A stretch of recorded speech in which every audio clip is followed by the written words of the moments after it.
Julia, binastos nga ba si Kim sa It's Showtime? Ayaw magpasample. Kung bago ka lang sa channel na ito, huwag kalimutang mag-like, share, comment, and subscribe. At huwag kalimutang pindutin ang notification bell icon para maging updated ka sa bawat upload nating video. Kabastusan nga ba ang ginawa ni Janela Salvador kay Kim Chiu nang mag-guest siya sa It's Showtime nitong nagdaang Martes, April 2? Maraming nagnega at bumatikos kay Janela dahil feeling nila ipinapahiya nito si Kim sa harap ng madlang people at on national TV. Bumisita sa It's Showtime ang kapamilya actress-singer kasama ang Thai actor na si Win Mitamin para mag-promote ng pelikula nilang Under Parallel Skies. Sa isang bahagi ng programa, nabanggit ni Janela ang kanyang concert at single na Head Tone. Kaya naman, hiningan siya ni Kim ng pasample. Sample naman, Janela, sa bago mong request ni Kim. Pero hindi pa nga niya natapos ang kanyang sasabihin ay uminde na si Janela. Medyo paus ako today, kayo na lang. Next time, promise, aniya pa. Wala nang pumilit pa sa actress at singer, mula pa sa ibang host ng noontime show ng ABS-CBN. Kasunod nito, tila inaasar naman ni Vice Ganda si Janela dahil sa ginawa nitong panunukso sa segment nilang Especially For You. Ayaw din kasing magbigay ng pasample ang isa sa mga searchy ng segment, kaya naman nagdialog si Vice ng medyo paus siya ngayon, kayo na lang. Syakit ang mga kasamahan ng TV host comedian sa kanyang hirit, habang si Kim ay laugh na laugh ng laugh. Naging hot topic agad ito sa social media, at karamihan sa mga nabasa naming comments ay nagsasabing ipinapahiya ni Janela si Kim. Nag-promote ka pa, Janela girl, tas makapagsabi ka pa ng kayo na lang, like what? Kaya ka nga pinagsample, diba? Ang banat pa ng isang Twitter user. Haha, medyo rude ang pagkakasabi niya dyan, ha? Di nag-iisip. Nasa national television siya. Pwede namang sabihin pasensya po, paus kasi ako ngayon. Say pa ng isa. Pero in fairness, meron din namang dumipensa para kay Janela. Tulad ng isang netizens na nagpost ng "Da kayo na lang po" was even respectful in a way. Di ba ganyan Pinoy humor with the memes and side comments? Biglang naging disrespectful ang maldita nung ginawa ni Janela. This is a humor culture that Vice Showtime created. Funny how their fans are being offended only now, dugtong pa niya. Let's not put malice in both Janela and Kim. I'm a long-time fan of the two of them. Both always try their best to mean well, sabi pa ng isa sa Twitter user. She wasn't well and paus talaga siya. Her kayo na lang comment is something Filipino says as a joke. Vice herself jokes about saying "oh ikaw na lang" almost literally every week for years now. When Janela said the same thing, why you all got mad? Where was this energy, ka Vice? This is what it means when the jokesters get a taste of their own medicine. I'm not slandering Vice nor the other hosts. This is a message to their OA fans.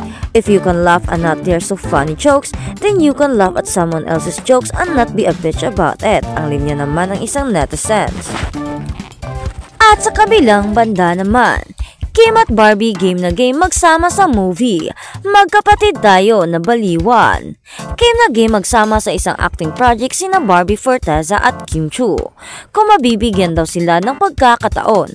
Napag-uusapan ng dalawang aktres ang tungkol dito nang magkulab sila sa kani-kanilang YouTube vlog na pinagpipiestahan ngayon ng mga netizens.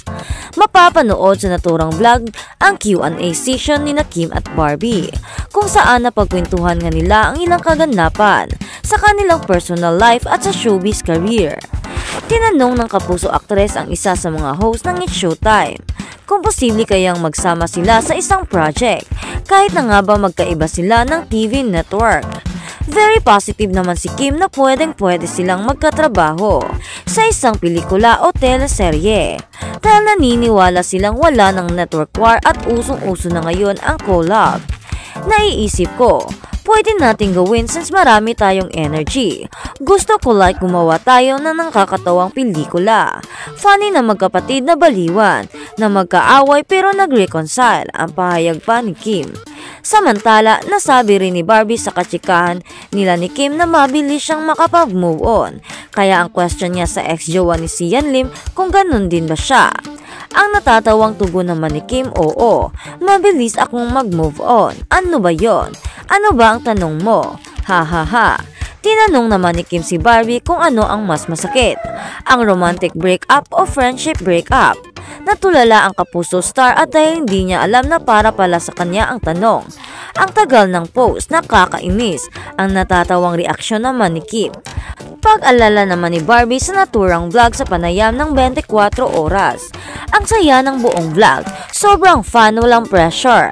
Hindi ko nga alam kung nagkakaintindihan kami kasi appear lang kami ng appear.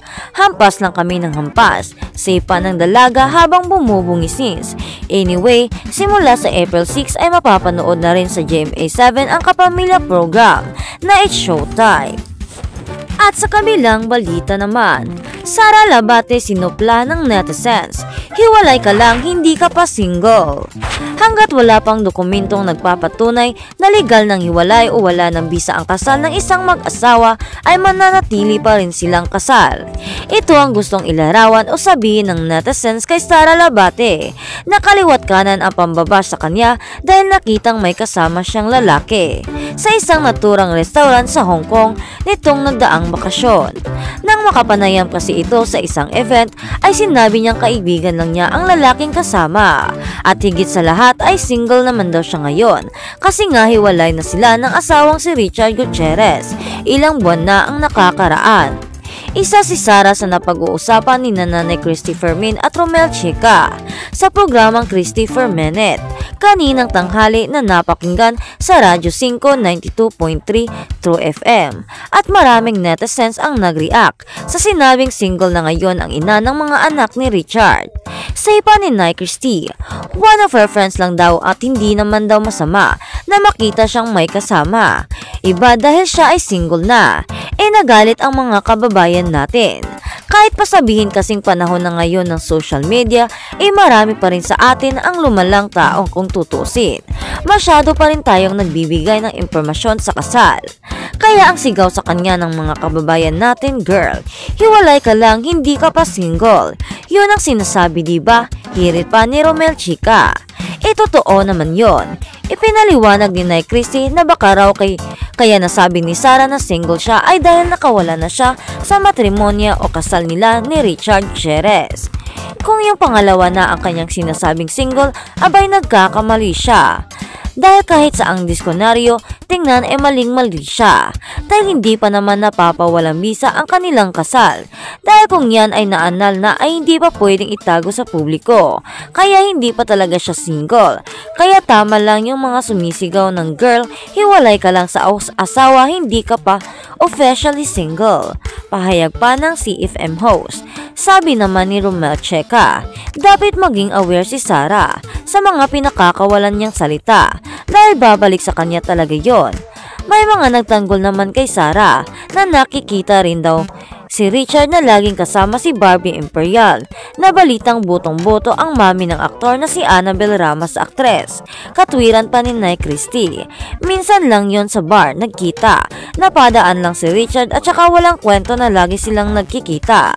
Sa pagkakaalam din namin ay isang resto bar nagkita ang dalawa na isa si Barbie sa investor.